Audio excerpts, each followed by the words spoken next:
Assalamualaikum warahmatullahi wabarakatuh. Kami dari tim penelitian Universitas Negeri Semarang akan memaparkan hasil penelitian kami yang berjudul Fortifikasi Yogurt dengan penambahan biji-bijian berprotein tinggi yang mendapatkan pendanaan DRTPM Kemendikbudristek pada tahun 2024. Kardiovaskular merupakan penyakit yang merenggut lebih dari 17 juta jiwa di seluruh dunia. Di Indonesia sendiri, angka kematian akibat penyakit kardiovaskular mencapai 651.481 orang setiap tahunnya. Penyakit kardiovaskular ini dapat dicegah dengan memenuhi protein, salah satunya adalah dengan mengkonsumsi biji-bijian. Untuk memenuhi nutrisi yang berasal dari biji-bijian ini, konsumen tentunya dapat mengonsumsi minuman olahan yang difortifikasi oleh biji-bijian seperti yogurt. Yogurt biasa dibuat dengan susu sapi yang tinggi lemak jenuh sehingga mengakibatkan resiko kardiovaskular. Susu skim dapat digunakan sebagai pengganti susu yang biasa digunakan untuk membuat yogurt karena susu skim memiliki kandungan lemak jenuh yang lebih rendah. Berikut ini adalah kandungan protein yang terkandung dalam biji-bijian berprotein tinggi. Berdasarkan latar belakang tersebut, tujuan utama dari penelitian ini adalah memfortifikasi yogurt dengan biji-bijian seperti ketapang, chia, dan juga labu kuning yang kaya akan protein dan untuk menentukan efek biji-bijian terdapat sifat fungsional, fisikokimia, tekstur instrumental, dan juga mikrobiologi yogurt. Selanjutnya adalah metode penelitian yang terdiri dari bahan, variabel yang dipelajari, prosedur pembuatan yogurt, dan juga uji yogurt.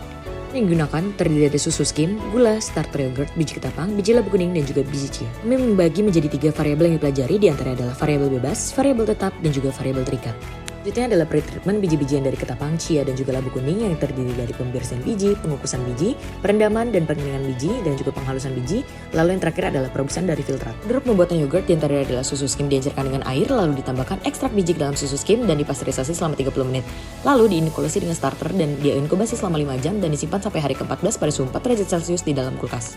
Ujian yogurt yang kami lakukan berupa pH, sinersis, proksimat, mineral, mikroba analisis, viskositas, total padatan, dan organoleptik. Untuk pengujian pertama adalah uji pH, di mana nilai rata-rata pH sampel tertinggi adalah sampel kontrol penambahan biokul 10% yang berangsur-angsur berkurang selama masa penyimpanan 7 hari dan selanjutnya menurun pada hari ke-14. Hasil penelitian menunjukkan bahwa fortifikasi biji chia, biji ketapang, dan biji labu kuning pada yogurt menyebabkan penurunan pH pada semua perlakuan. Untuk uji selanjutnya adalah uji sinersis yang menunjukkan bahwa sinersis pada sampel yogurt dengan tambahan biji chia menurun secara signifikan. Hasil ini diperoleh dari proses pretreatment pada biji chia, di mana biji chia diolah menjadi tepung yang menghasilkan tekstur lebih kental dibandingkan uji biji-bijian lainnya.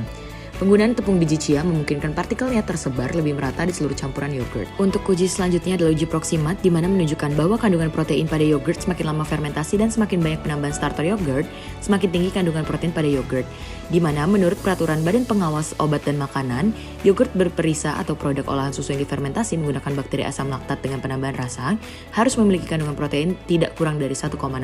Uji selanjutnya adalah uji mineral, di mana dari hasil yang ditunjukkan terbukti bahwa penambahan biji ketapang, chia, dan juga labu kuning menyebabkan peningkatan kandungan mineral pada Cu, Fe, Zn, dan juga Mg yang lebih tinggi dan kandungan Ca yang lebih rendah dibandingkan dengan sampel kontrol terhadap penambahan biji ketapang dan juga biji-bijian yang lainnya. Untuk aktivitas mikroba seperti BAL diperoleh hasil bahwa jumlah bakteri asam laktat tertinggi ditemukan pada sampel biji ketapang dengan penambahan biokul sebanyak 20%, di mana penambahan peptida protein secara signifikan mempercepat proses fermentasi yogurt. Sampel yogurt dengan berbagai perlakuan dianalisis untuk mengidentifikasi keberadaan mikroba. Berdasarkan hasil tersebut, tidak ditemukan keberadaan bakteri salmonella pada seluruh sampel yang diuji dan jumlah bakteri coliform yang berada di bawah 10 CFU per gram, di mana kondisi ini menunjukkan bahwa yogurt yang dianalisis berada dalam batas aman untuk dikonsumsi serta sesuai dengan standar keamanan pangan yang berlaku. Untuk selanjutnya adalah pengujian viskositas, di mana viskositas tertinggi diperoleh pada sampel yogurt dengan penambahan biji chia. Hal ini terjadi karena proses pretreatment yang dilakukan terhadap biji chia, di mana biji tersebut diolah menjadi tepung yang menghasilkan tekstur yang lebih kental dibandingkan dengan biji-bijian lainnya. Untuk pengujian terakhir adalah total solid, di mana penambahan chiaseed pada yogurt menunjukkan peningkatan yang signifikan dalam total padatan. Hal ini disebabkan oleh kandungan lemak, protein, dan juga serat yang tinggi yang terdapat dalam chiaseed. Yang terakhir adalah uji organoleptik, di mana secara global yogurt dengan penambahan biji-bijian tinggi protein mendapatkan apresiasi yang cukup baik, di mana tekstur menjadi parameter dengan pendapatan nilai terendah.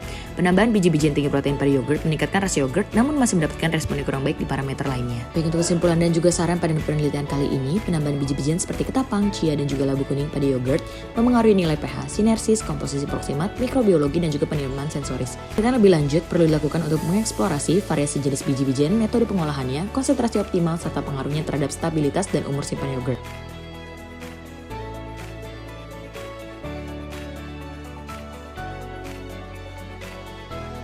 Sekian pemaparan dari hasil penelitian kami. Wassalamualaikum warahmatullahi wabarakatuh.